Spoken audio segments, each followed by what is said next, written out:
Minasan, ohayo gozaimasu. Welcome! This channel is for Japanese learners of English. Kyomo shadowing no lesson wo yatte ikimashou. Listen to today's real native conversation. Focus on the rhythm and shadow along. Practice daily to master tango, bunpao, hatsuan, and rhythm. Repeat and try again tomorrow if needed. Zeiki. Chenaru no toroku. Wo onegai shimasu. Okay, are you ready? Here we go. Ever been stopped on the street by a tourist asking for directions? It can be a bit nerve-wracking, right? Especially if you're not completely confident with your English. Totally. It's like your mind goes blank. You know the way, but the words, they just vanish. Exactly. So what do? How do you turn that moment from awkward to awesome? Well, that's where a little preparation comes in handy, you know? It's not about being a walking GPS, but more about having a few go-to phrases that can help you guide someone. Like what? What kind of phrases are we talking about? Okay, so first things first. When someone stops you, they'll likely ask for directions using phrases like, "Excuse me, could you tell me how to get to?" Or, "Do you know where I can find?" Makes sense.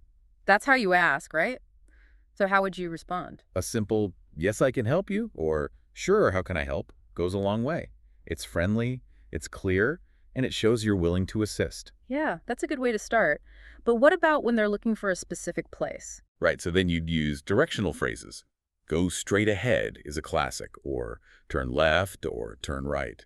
You can also say it's on your left, right. Simple enough.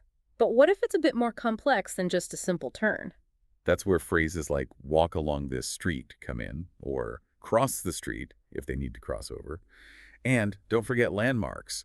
Mentioning something specific like it sends next to the park or it's across from the library can really help. Ah, landmarks. That's a really good point. They help people visualize better. So go straight, turn right at the park kind of thing, yeah? Spot on.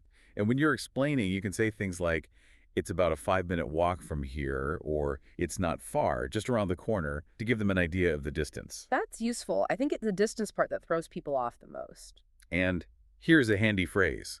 You'll see it on your right left. This reassures them that they're on the right path and will eventually find their destination. It's like giving them a little confirmation you got this kind of vibe. Exactly. And sometimes, if the location's a bit complicated, offering "I'll take you there" or "I'll guide you there" can be super helpful. That's going the extra mile for sure. And remember, always point the way with your hand. That visual cue really helps. Oh yeah, that's a great tip.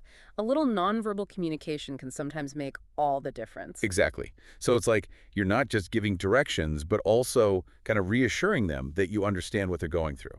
I like that. It's not just about knowing the words, but being helpful and friendly, right? Yeah, absolutely. Ugh. And ending with something like, "Have a nice day," makes the whole interaction positive. So a few basic phrases, landmarks, and a friendly attitude. That's the recipe for awesome, helpful interactions. That's it. And with a little practice, you'll be a pro at helping out lost tourists.